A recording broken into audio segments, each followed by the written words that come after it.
세상에는 죽음에 대한 참 많은 무성한 소문들과 또 추측들과 신화들이 있습니다.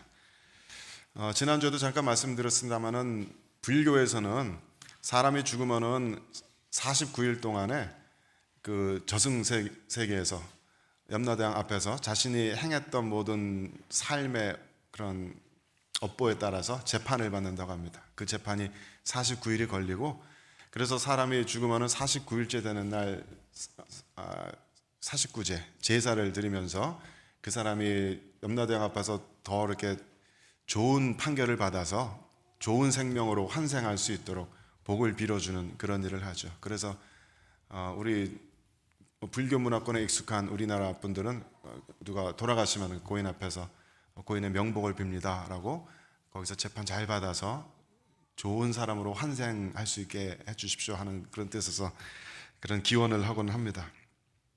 이슬람에서는 특히 홀리워 성전에 나아가서 죽는 순교자들에게 대단히 복된 죽음 이후의 삶이 마련되어 있다고 그렇게 믿습니다.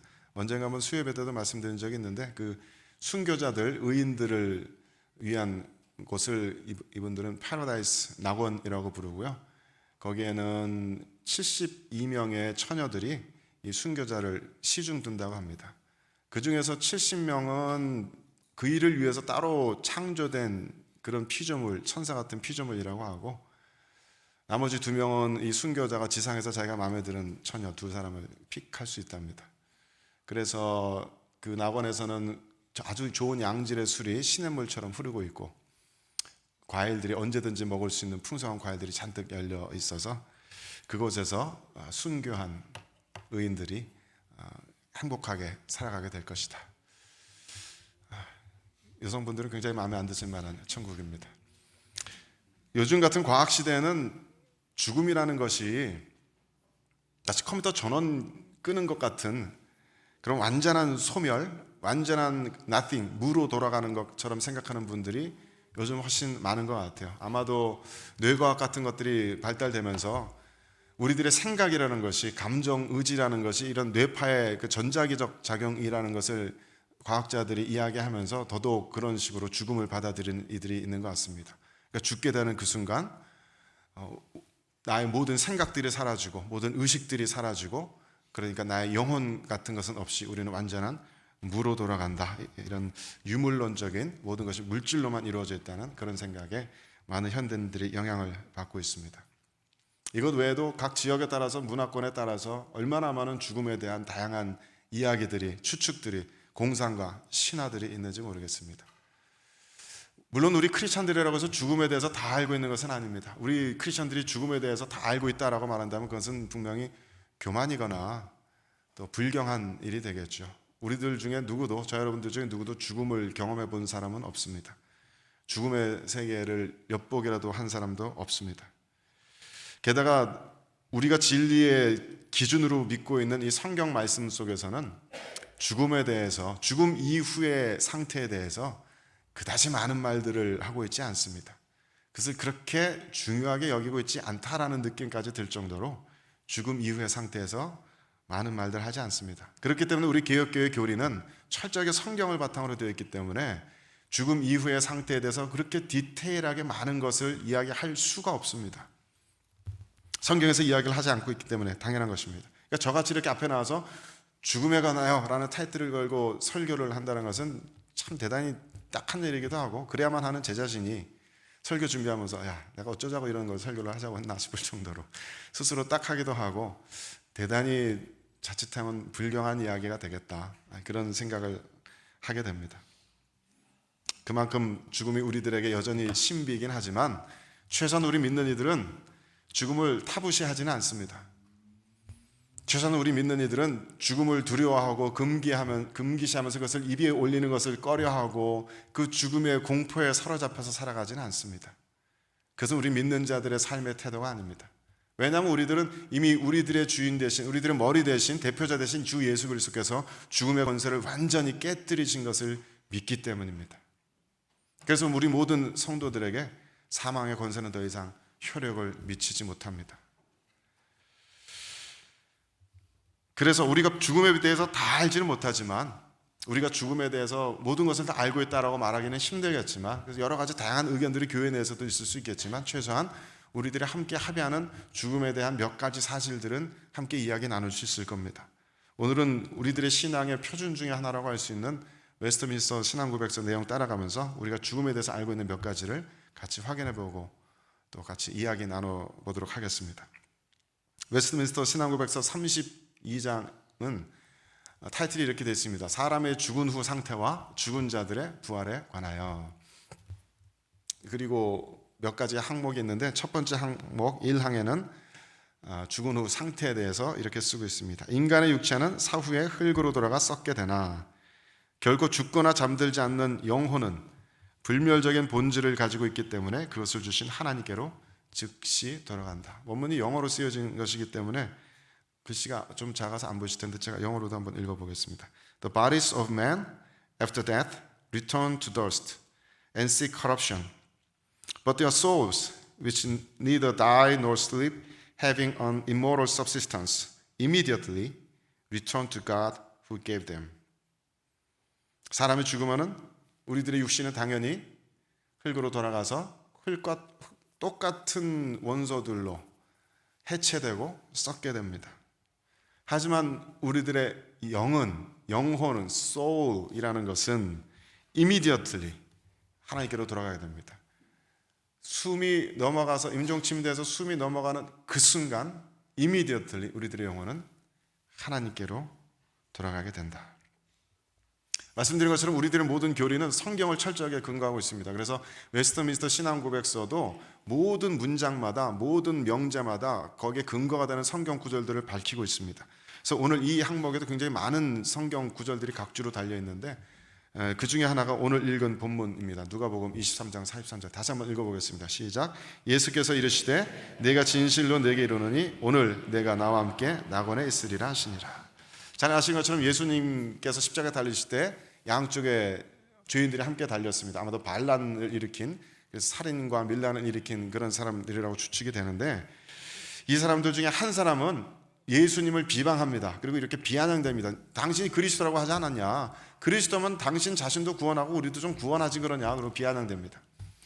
다른 쪽에 있는 사람은 오히려 이 사람을 꾸짖으면서 야 우리 죄 때문에 이런 벌을 받는 것이 마땅하지만 이분은 아무 죄가 없으신 분이다 라고 꾸짖으면서 예수님께 이렇게 간청합니다. 예수여, 당신의 나라에 임하실 때, 당신의 나라에, 당신의 킹덤에 엔터링 하실 때에 나를 돌아보시고 기억해 주옵소서. 그리스도를 이 사람은 알아본 겁니다. 수요예배 시간에도 말씀드렸지만 saving faith, 우리들 구원에 이르게 하는 믿음의 정의 중에 하나는 하나님을 하나님으로 알아보는 것입니다. 이 사람에게는 그리스도를 그리스도로 알아볼 수 있는 믿음이 있었습니다. 그래서 이 사람은 예수님께 구원을 약속받습니다. 물론 이 사람이 지금 십자가 왼쪽에 있는 사람인지 오른쪽에 있는 사람인지 성경에 쓰여져 있지 않습니다. 근데 그냥 성경에는 대개 오른쪽은 긍정적이고 왼쪽은 부정적인 의미가 있기 때문에 사람들은 흔히 이 사람을, 구원을 약속받은 이 사람을 우편 강도, 오른쪽의 강도라고 이야기를 하곤 합니다. 이 우편 강도에게 예수님께서는 이렇게 말씀하십니다. 오늘 지금 우리 성금요일 같은 그 금요일입니다. 오후 시간입니다. 오늘 네가 나와 함께 숨을 거두고 난 3시 이후에 그 시각에 나와 함께 낙원에 있으리라. 죽고 나서 천국 간다고 말하지 않지요. 낙원이라고 되어 있습니다. 이 낙원이라는 단어는 원어로는 파라디소스라는 단어인데 여기서 파라다이스가 나왔습니다. 가든의 의미를 가진 그런 단어고요. 신약 성경에 딱 3번 등장합니다. 첫 번째는 여기 등장하고 또 두 번째 등장하는 것은 고린도후서 12장 4절입니다. 여기서는 사도 바울이 깊은 기도 가운데 입신한 것, 자신의 몸 바깥으로 나가는 그런 경험을 한 것을 이야기를 하면서 자기가 그렇게 셋째 하늘까지 들려 올라갔다라고 말하고 그 셋째 하늘을 다른 문장에서는 낙원이라고 표현합니다. 그곳에서 무슨 일이 있었는지 무엇을 보고 들었는지 사도 바울은 정확하게 설명하지 않습니다. 말로 하기조차 너무 두려운 그런 말씀들을 들었다라고만 이야기합니다. 그러니까 아마도 거기에는 주님께서 계시는 듯하고 주님과 대화를 주님께 말씀을 들었던 것 같습니다. 그것이 낙원이다. 또 낙원이라는 단어가 등장하는 것은 요한계시록 2장 7절 말씀입니다. 교회들에게 성령께서 말씀하시면서 이기는 그에게는 내가 하나님의 낙원에 있는 생명나무의 열매를 주어 먹게 하리라. 생명나무는 사람들에게 영생을 주는 나무의 열매입니다. 이것이 요한계시록에 나오기 전에 마지막으로 등장했던 장면은 어디입니까? 창세기 3장입니다. 에덴 동산의 한복판에 선악을 알게 하는 나무도 있었고 영생을 주는 생명나무도 있었는데 사람들은 선악을 알게 하는 나무 열매를, 금지된 열매를 따먹고 에덴 동산에서 추방됐습니다. 그 뒤로 인간은 이 생명나무에, 영생을 주는 이 나무에 접근할 수 없었고 빙빙 도는 불칼로 하나님께서 이 에덴 동산 가는 길을 막아버리셨습니다. 그리고 예수 그리스도께서 십자가 죽음을 당하시고 휘장이 찢어진 후에 이 낙원 가운데 있는 생명나무 열매가 사도 요한의 환상 가운데 보여지기 시작한 것입니다. 그 에덴 동산이 창세기 때 어디에, 지상의 어느 위치에 있었는지 우리가 알 수가 없지만 인간들이 접근할 수 없도록 인간과 다른 차원으로 옮겨져 있던 그 하나님의 낙원에 생명나무가 있다는 것을 우리는 알게 되는 것입니다. 몇 가지 이렇게 힌트들이 몇 가지밖에 없지만 종합해보면 우리가 죽어서 바로 이미디어틀리 이르게 되는, 우리들의 영혼이 이미디어틀리 이르게 되는 이 낙원이라는 것은 생명나무 열매가 있는 곳, 주님이 계신 곳, 그것뿐입니다. 그것만이 우리가 가진 제한된 정보입니다. 구약성경의 전도서 12장 7절에도 비슷한 말씀이 있습니다. 읽어보겠습니다. 시작. 흙은 여전히 땅으로 돌아가고 영은 그것을 주신 하나님께로 돌아가기 전에 기억하라. 사람이 죽으면 이렇게 된다는 이야기입니다. 흙은, 우리들의 몸은 흙으로, 땅으로 돌아갑니다. 몸을 흙이라고 표현하고 있습니다. 그리고 영은 그것을 주신 하나님께로 돌아간다. 주님께서 우편강도에 하신 말씀과 비슷한 말씀입니다. 죽음과 더불어 우리들의 의식과 영혼이 완전히 사라지고 소멸되는 일은 성경에 의하면 일어나지 않습니다. 죽음은 소멸이 아닙니다. 하나님께서 지으신 우리 각 사람들은 결코 무로 흩어지거나 사라지는 일이 없습니다. 다만 우리들의 육신과 영혼이 분리될 뿐입니다. 성경이 말하는 육신의 죽음은 몸과 영혼이 분리되는 것입니다. 그래서 더 이상 인간이 아닌 존재가 되는 것입니다. 인간은 신학적으로 표현하자면 embodied soul입니다. 육체로 드러난 영혼, 육체와 영혼이 결합된 존재가 인간입니다. 이것이 분리가 되면 더 이상 인간이 아니게 됩니다. 몸이 없는 영적인 존재는 천사 같은 그런 존재들입니다. 인간이 아닙니다. 몸은 있는데 영혼이 없다는 것도 인간이 아닙니다. 인간은 오직 영과 육이 하나 될 때만 인간입니다. 그런데 죽음에 이르러서 인간은 그 육체와 영혼이 분리가 되고 더 이상 인간으로서 존재하지 않는 그런 순간이 생기게 됩니다. 또한 이것을 통해서 알 수 있는 것처럼 우리는 죽어서, 사람들은 죽어서 귀신이 되지 않습니다. 귀신이 되어서 구천을 떠돌지 않습니다. 그런 일은 일어나지 않습니다. 영화나 TV에서 보는 것 같이 죽은 사람이 원통해서 하늘나라로 못 올라가고 사람들과 사이에 관계 맺고 그런 일은 없습니다. 심지어 어떤 교회는 죽은 사람들이 원한을 가지고 귀신이 되어서 다른 사람들을 괴롭히는 일도 한다고 귀신들 내쫓는 축사 일을 하는데 이단으로 정죄받고 있습니다. 그런 일은 없습니다. 성경에서 말하는 귀신은 unclean spirit, 타락한 천사입니다. 따로 지으심을 받은 피조물들입니다. 따로 지으심을 받은 영적인 존재들입니다. 그래서 원래 하나님을 섬기도록 되어 있는 천사들 중에 일부가 타락해서 하나님께 반역을 하는 자들이고 그들이 unclean, 부정한 영이라고 이렇게 소개되고 있지, 사람이 죽어서 귀신이 되는 일은 절대로 없습니다.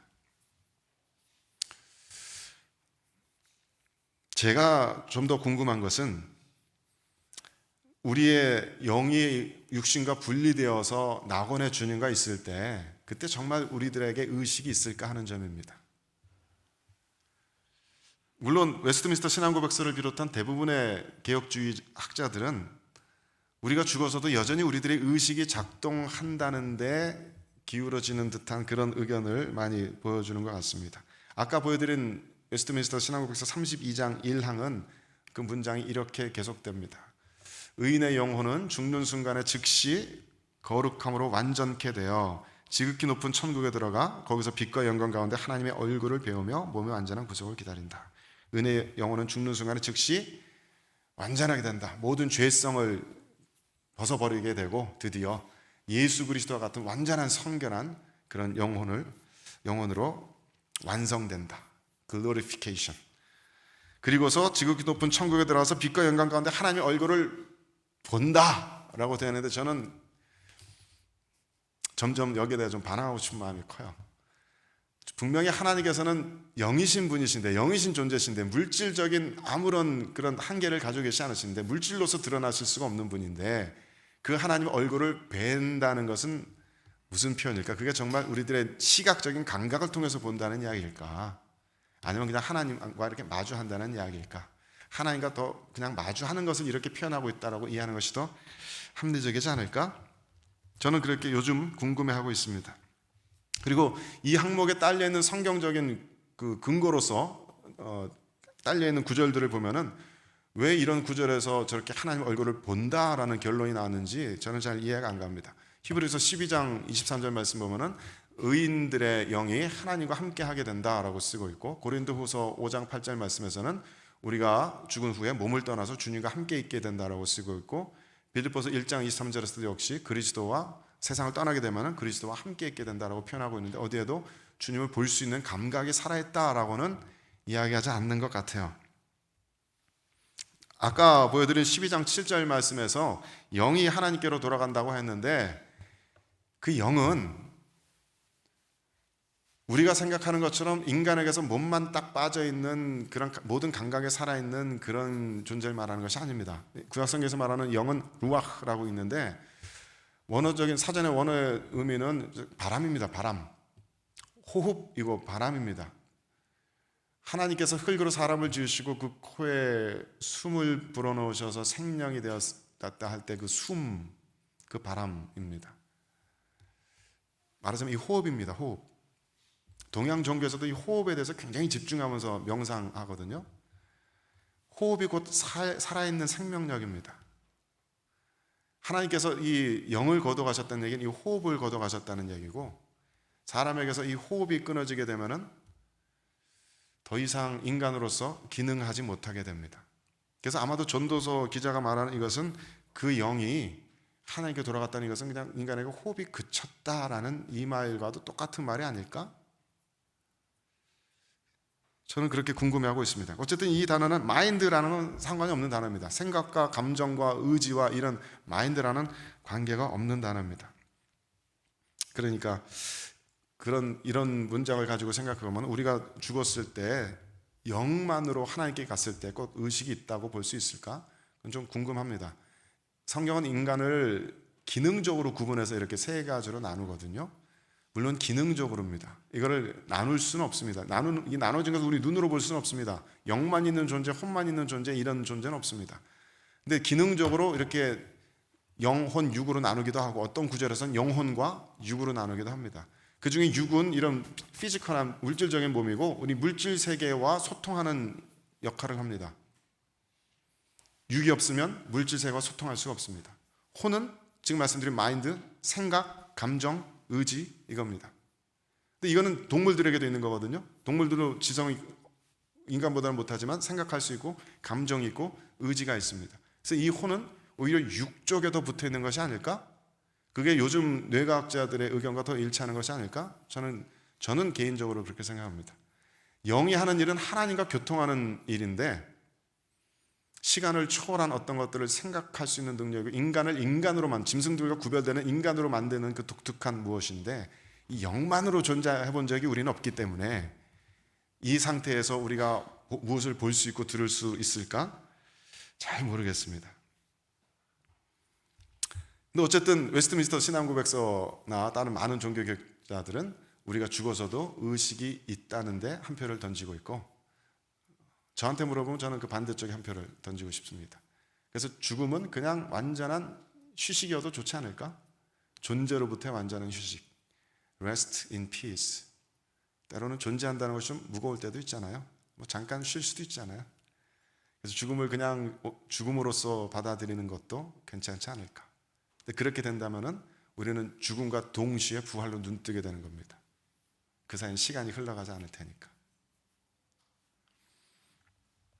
제가 존경하는 은사 목사님은 이거 설교하시면서 그 예배 시간에 표결에 붙이시더라고요.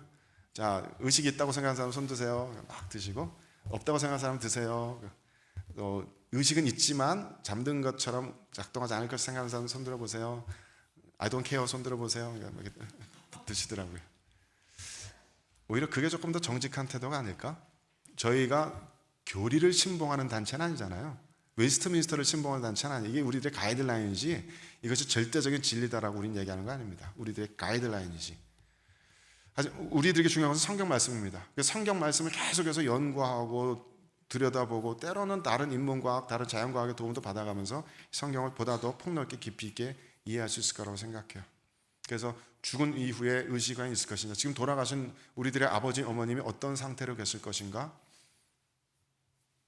그냥 성경 가지고 대답할 수 있는 것은 주님과 함께 계시다.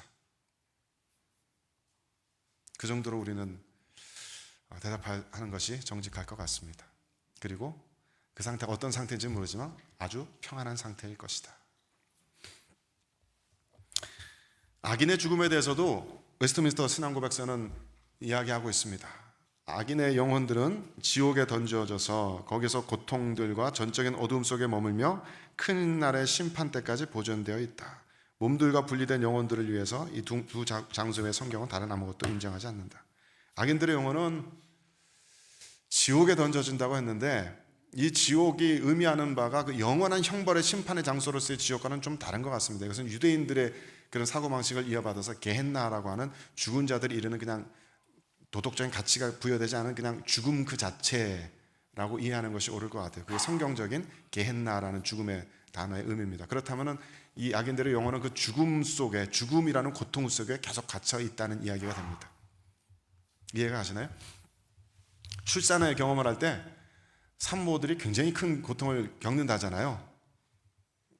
안 겪어봐서 뭐 이렇게밖에 말씀 못 드립니다만 어떤 사람들은 그렇게 얘기하더라고요. 산모가 겪는 고통을 남자들도 겪어보고 싶으면 입을 이렇게 뒤집어 까봐라 막 이렇게 얘기를 하던데 얼마 맞는 말인지 모르겠습니다.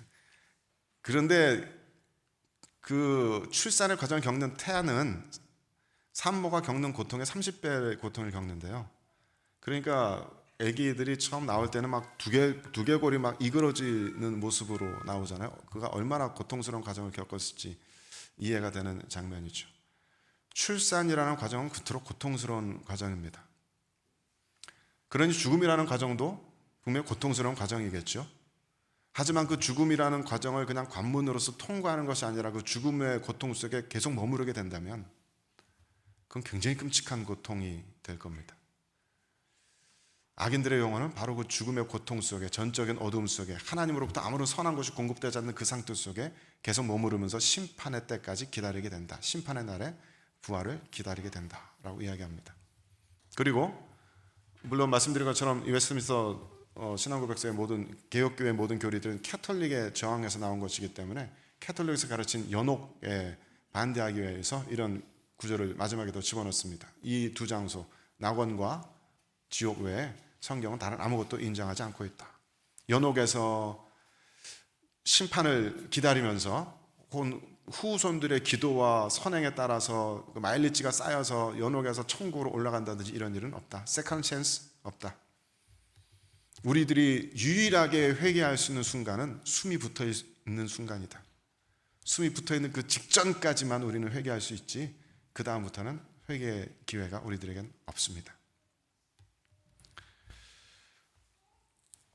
어쨌든 인간은 죽어서 이렇게 낙원에 이르든지 지옥에 들어가게 되든지 몸과 영혼이 분리되게 되는데 성경은 이 상태에 대해서 그렇게 많은 이야기를 하지 않는다는 얘기예요. 이 상태를 신학적인 표현으로는 중간 상태라고 부릅니다. 여기가 종착역이 아니라는 얘기입니다. 이게 중요한 게 아니라는 얘기입니다. 이것은 그냥 과도기적인 잠깐 있게 되는 상태인 거고, 물론 시간조차 흐르지 않으니까 잠깐이라고도 말하기도 힘들겠지만 그 중간 상태를 지나고 나면은 더 중요한 일들이 기다리고 있는데 그것이 바로 부활과 심판입니다. 한번 읽어볼까요? 마지막 날에 시작. 마지막 날에 살아있는 자들은 죽지 않고 변화될 것이며 모든 죽은 자들은 본래와 똑같은 몸을 가지고 일으킴을 받을 것인데 그것은 비록 다른 특성들을 가질지라도 결코 다른 몸이 아니며 그들의 영혼과 영원히 다시 결합될 것이다. 마지막 날에 주님께서 재림하시는 그날에 죽지 않고 살아있는 사람들은 눈 깜짝할 새 in the twinkle of an eye 변화될 것이라고 지난주에 말씀드렸습니다. 그리고서 모든 죽었던 자들은 다시 부활로 일어나게 됩니다. 믿는 자들만 일어나는 게 아니고요, 의인과 악인들이 모두 똑같이 죽음에서 일어나게 됩니다. 그런데 그 몸을 보면은 우리는 그 사람이 누군지 알아볼 수 있을 겁니다. 거기는 어떤 연속성이 분명히 존재할 겁니다. 하지만 그것은 지금 우리들의 몸과는 다른 특성을 가지고 있습니다. 그러니까 우리가 땅에 묻히든지 화장이 되든지 수목장을 하든지 그 별로 상관없다는 얘기예요. 우리가 부활해서 입을 수 있는 그 몸은 지금의 우리들의 몸의 그 재료와 다른 재료라는 겁니다. 이게 어떻게 가능하냐 생각하시겠지만은 과학자들 얘기 들어보면은 우리들이 지금 몸을 이루고 있는 이 모든 세포들은 그 수명이 길어야 7년이랍니다. 7년 전의 몸과 지금 이 몸에는 전혀 동일한 세포가 없다는 겁니다. 전혀 동일한 세포가 없음에도 불구하고 이 사람의 모습으로 보이게 하는 어떤 그런 것들이 프로그래밍 되어 있는 것처럼 몸을 이렇게 이루게 되죠. 그것과 마찬가지로 부활한 우리들의 몸도 분명히 우리들로서 알아볼 수 있는 그런 몸이지만은 완전히 다른 재료이다. 죄와 사망에 오염되지 않은 그런 완전해진 재료로 우리들의 부활의 몸이 다시 영혼과 결합된다. 영혼과 다시 결합된다. 이게 되게 중요한 얘기입니다. 왜냐하면 그래야 인간으로서 구원받는다는 얘기니까요. 아까 말씀드린 것처럼 인간은 몸과 영혼이 결합된 존재입니다. 분리되는 순간 인간은 인간이 아니게 됩니다. 그래서 몸이 분리돼서 영혼만 구원받는다는 것은 인간이 천사가 된다는 얘기입니다. 그것은 부활도 아니고 인간의 구원도 아닙니다. 인간이 구원받으려면 우리들의 영혼이 예수 그리스도를 받아들이면서 구원받은 것처럼 우리들의 죄된 몸도 완벽한 죄 없는 생명을, 영원한 생명을 가진 몸으로 다시 구원받아야 됩니다. 그 구원이 이 순간 이루어지는 것입니다. 우리들의 영혼과 완벽한 몸이 결합되어서 우리는 다시 인간으로 일어나고 인간으로서 완성되는 것입니다. 그리고 나서 우리는 모두 심판대 앞에 서게 됩니다. 심판은 또 복잡한 이야기 때문에 그것은 다음 기회로 미루도록 하겠습니다. 다만 말씀드리고 싶은 것은 의인들도 믿는 자들도 믿지 않는 자들도 악인들도 모두 그리스도의 백보자 심판대 앞에 서게 될 것입니다. 그땐 지금까지 그토록 오래 연기되어 왔던 인류에 대한 최후의 심판이 있게 될 것입니다. 그 심판의 순간에 하나님께서 예수 그리스도를 재판장으로 보내시는데 재판장이신 예수 그리스도께서 이 사람의 종교가 무엇이냐 가지고 천국 보내고 지옥 보내지 않으십니다. 성경에 그런 이야기 없습니다. 그 굉장히 까다로운 재판 방식이거든요. 이 사람이 얼마나 신앙을 가져야 이 사람이 천국 갈 수 있고 이 사람의 신앙은 모자라니까 지옥 보낼 수 있단 말입니까? 그런 식으로 하나님께서 천국과 지옥을 가르지 않으시고요. 성경에 이야기하는 이런 모든 심판의 근거들은 이 세 가지입니다. 간격이 너무 좁아서 읽기가 좀 힘드시겠지만은 성경 여기저기 흩어져 있는 말씀들을 종합해 본 결과 이렇게 됩니다. 우리는 우리들의 한 모든 허탄한 말들에 대해서 하나님 앞에 해명하고 심판받게 되어 있습니다. 우리들이 뱉었던 모든 험한 말들, 허탄한 말들, 가시돋친 말들, 미움의 말들, 그 모든 말들이 하나님 앞에 살아있었던 모든 사람들 앞에, 모든 천사와 사단 마귀 앞에 우리들의 모든 말들이 드러나고 우리는 그것을 해명하고 설명하고 심판받게 될 겁니다. 그리고 우리들의 행위에 대해서, 우리들이 살면서 행했던 모든 행동들에 대해서 우리는 또 설명을 해야 할 겁니다. 그것에 대해서 심판을 받게 될 것입니다. 그리고 성경에는 우리들의 은밀한 것이라고 쓰였는데 웨스트민스터에서는 그것을 생각이라고 해석했습니다. 우리들의 모든 은밀한 생각들까지도 심판받게 될 것입니다. 겉으로 아무리 위선적으로 사랑하는 것 같이 하고 친절한 말을 하더라도 그 안에 내가 저놈의 자식 죽이고야 말 거야 이런 마음 갖고 산다면은 그 마음도 심판받게 될 거라는 이야기입니다. 아무리 잘 감추고 사람들 앞에, 사회 앞에 훌륭한 사람으로 포장해 놓았다고 해도 결국은 하나님 앞에 모든 것이 드러나는 순간들이 있습니다. 그래서 사람 중에 의인은 하나도 없다는 말씀입니다. 말과 행동 가지고 심판을 받아도 그 심판에서 무죄 판결 받을 사람이 없을 텐데 마음의 은밀한 것까지 심판받는다면 도대체 어떤 사람이 이 심판으로부터 무죄 판결을 받아낼 수 있겠습니까? 분명히 우리들의 삶도 언젠가 이렇게 하나님 앞에, 모든 사람들 앞에 드러나게 되는 날이 있을 겁니다. 제가 앞에서 뭐 목사같이 이렇게 막 보여도 제가 했던 모든 허탄한 말들, 모든 더러운 생각들 다 보여지는 날들이 있을 겁니다. 그런데 감사하게도 성경은 예수 그리스도께서 우리들의 대언자, 우리들의 변호사가 되어주신다고 말씀하십니다. 그래서 이 마지막 심판의 순간에 우리들의 재판은 아마도 이런 모습으로 이루어질 것입니다. 제가 심판대 앞에 섰습니다. 검사가 사탄입니다. 프로스키터. 사탄이 하는 일은 죄를 고발하는 일입니다. 검사가 안영준의 모든 살아서 했던 말들, 행동들, 생각들을 다 온천하게 까발릴 겁니다. 이런 죄를 지었다고. 그리고 나의 대언자 되시는, 변호사 되시는 예수님께서 변호해 주실 겁니다. 예, 맞습니다. 안영준은 이토록 더러운 죄를 지은 죄인이 맞습니다. 하지만 이 죄는 그 죄의 모든 값을 예수께서 내가 치르는 것에 대해서 동의하였고 그것을 믿음으로 받아들였습니다. 그래서 이 사람에게는 더 이상 죄값을 요구할 것이 없음을 선포합니다. 성경은 예수님께서 변호사일 뿐만 아니라 재판장이라고도 말씀하세요. 변호를 마치신 예수님께서 재판장의 자리로 올라오시는 겁니다. 그래서 최종적으로 선언하십니다. 안용준은 무죄인 것을 선언함. 땅땅땅. 그게 저 여러분이 받게 될 재판의 비슷한 그림이지 않을까. 그 순간에는 내가 예수 그리스도를, 그 십자가를 믿음으로 받아들였다는 그 사실이 너무나 감사하게 될 겁니다.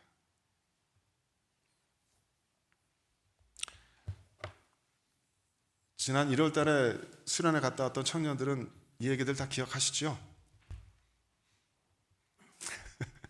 그래서 이런 그림을 보여드렸습니다. 제가 도표로 이렇게 좀 눈으로 봐야만 이렇게 배워지는 분들이 계시기 때문에 모든 사람들은 죽습니다. 의인도 죽고 악인도 죽습니다. 모두 죽음이라는 과정을 거치게 되는데 의인은 낙원이라는 곳, 주님께서 계시는 그곳에 이르게 됩니다. 패러다이스, 천국이 아닙니다. 낙원입니다. 임시적으로 거하는 처소입니다. 악인은 지옥으로 떨어지게 됩니다. 사망의 고통에 갇혀있게 됩니다. 여기서는 시간이 지금처럼 흐르지 않을 겁니다. 지금의 시공간에 흐르는 것과 굉장히 다른 그런 차원이 될 겁니다. 그러니까 실제적으로 제3자적인 눈에서 보면 이 시간은 없는 시간과 마찬가지일지도 모르겠습니다. 그리고 나서 죽었던 사람들이 모두 일시에 부활로 일어나는 순간이 오게 될 것입니다. 예수 그리스도께서 이 땅에 재림하시는 그 순간입니다. 부활의 몸을 입고 우리는 심판 앞에 서게 될 것이고 주님의 속죄를 받아들인 이들은 무죄로 최종적으로 판정될 것입니다. Justified, 의인으로 인정될 것입니다. 그리고 영원한 생명으로 들어가게 되고 악인은 영원한 벌에 처해지게 될 텐데 제가 부활에 대해서 회심하고 나서 이 그림이 심각하게 잘못됐다는 것을 깨닫고 이렇게 고쳐 그리기로 했습니다. 부활 심판 후에 우리는 다시 이 땅으로 돌아올 겁니다. 우리는 이 세계로부터 구원받는 것이 아니라 이 세계와 함께 구원받는 것이기 때문입니다. 하나님께서 이 세상을 창조하시고 이 세상에 영원한 복을 주셨습니다. 좋다, 터브 선언하셨습니다. 우리는 이 땅을 버리고 다른 우주로, 다른 행성으로 도망가지 않을 겁니다. 그래서 죽음은 어떤 신학자의 표현대로 원웨이 트립이 아닙니다.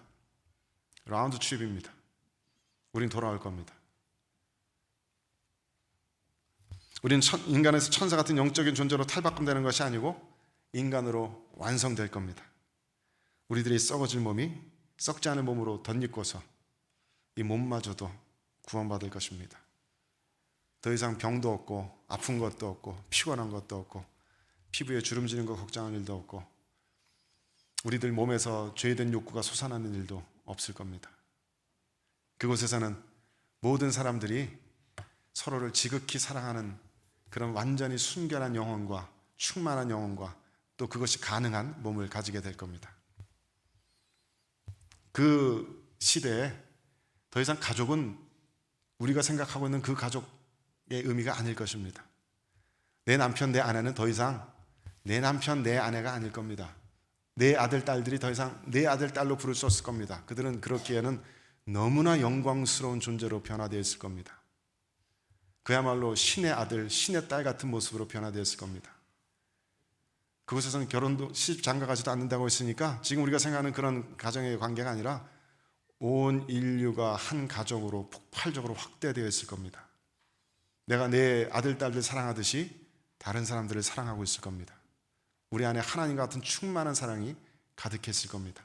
내 가족만을 위한 이기적인 욕심이라는 것은 아무 의미 없는 일이 될 것입니다.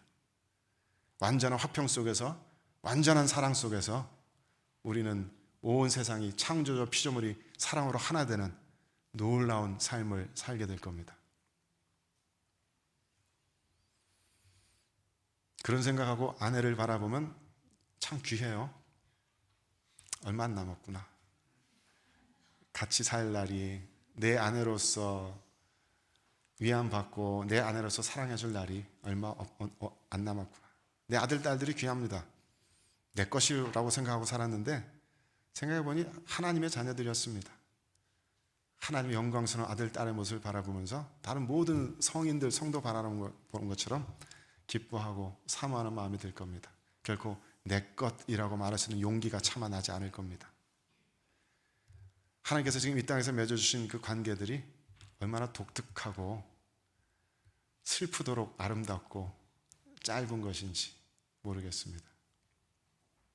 하지만 분명히 그 뒤에 부활 너머의 우리들의 삶은 지금 우리들의 경험과 지식으로는 상상도 할 수 없는 충만한 것이 될 것입니다. 우리는 드디어 우리들 스스로의 인간됨을 극복해서 인간 이상의 존재로 완성될 것이기 때문입니다.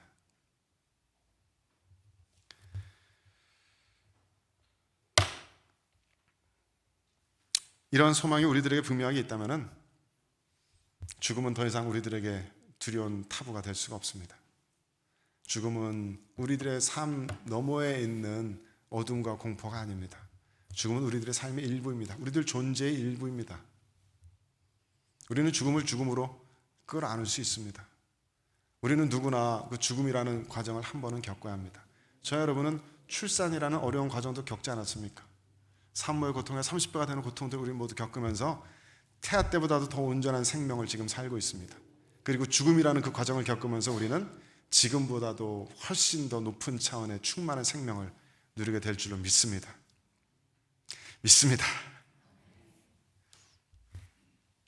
그러니 사랑하는 성도 여러분, 우리 주 예수 그리스도를 믿으시고 그분을 신뢰하시고 죽음에 대한 모든 공포와 두려움으로부터 벗어나시게 되기를 축복합니다. 죽음을 두려워하지 마십시오. 죽음을 타부시하지 마십시오. 금기시하지 마십시오. 우리 교회 앞에 공동묘지가 있는 거 알고 계시죠? 모든 교회들은, 특히 이 사역교회들은 대부분 교회 옆에 묘지가 있어서 교회가 묘지를 관리하고 있습니다. 교회 올 때마다 묘지를 봅니다. 미리 가신 성도들을 보고 이들이 부활로 일어날 것을 상상해 봅니다.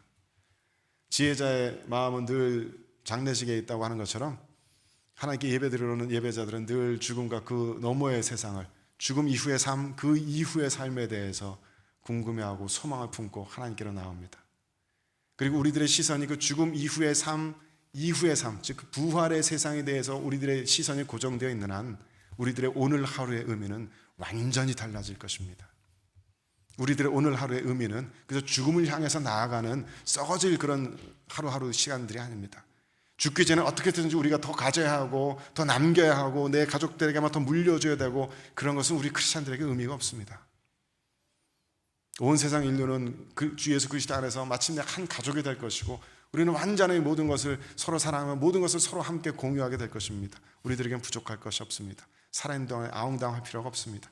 늙어가는 것을 안타까울 필요도 없고 늙어가는 것 때문에 마음이 조급해질 필요도 없습니다. 그것을 스스로 슬퍼하거나 스스로 저주받은 자처럼 여길 필요도 없습니다. 우리들에게 사실상 죽음은 경험되지 않는 것이나 마찬가지일 것입니다. 죽고 난 다음에 바로 그 순간 우리들의 영혼이 의식적으로 눈을 떠서 주님과 함께 있든지 혹은 그 시간이 우리도 모르는 새에 흘러가 버리고 죽음과 동시에 우리가 부활로 일어나든지 사실상 죽음은 우리들에게 경험되지 않을 겁니다. 죽음의 권세는 깨어졌습니다. 나를 믿는 자는 죽어도 살겠고 살아서 나를 믿는 자는 영원히 죽지 아니하리니 네가 이것을 믿느냐. 죽음에 대한 모든 두려움을 버리고 이 생명의 자녀답게 살 수 있는 우리가 되길 바랍니다. 히브리서 2장 15절 말씀에서는 예수님께서 바로 이 일을 위해서 우리들에게 오셨다고 말씀하고 있습니다. 읽어보겠습니다. 시작. 죽기를 무서워함으로 한평생 매어 종노릇하는 모든 자들을 놓아주려 하심이니. 세상 모든 사람들은 죽음의 두려움에 매여서 살아갑니다마는 우리는 그럴 필요 없습니다. 그러지 않는 우리가 되시길 바랍니다. 죽음 이후의 삶, 그 이후의 삶에 대한 빛나는 강건한 소망을 가지고서 우리들 오늘 하루의 삶을 새롭게 다시 시작할 수 있는 저 여러분 되시기를 주님의 이름으로 축원드립니다. 다음 주 설교 예고, 다음 주에는 우주적인 종말에 대해서 이야기 나눠보겠습니다. 과연 이 지구는 멸망할 것인가? 그리고 우리가 정말 이 땅에 돌아오게 되는 것이 맞는가? 거기에 대해서 좀 설명이 더 필요할 것 같습니다. 죽음에 대해서, 종말에 대해서 언제든지 질문해 주십시오. 일부 예배 끝나고도 많은 질문을 들었는데 언제든지 이메일도 좋고 카톡도 좋고 질문해 주십시오. 그게 우리 다른 성도분들에게도 또 저에게도 큰 도움이 되리라 믿습니다. 같이 기도하겠습니다.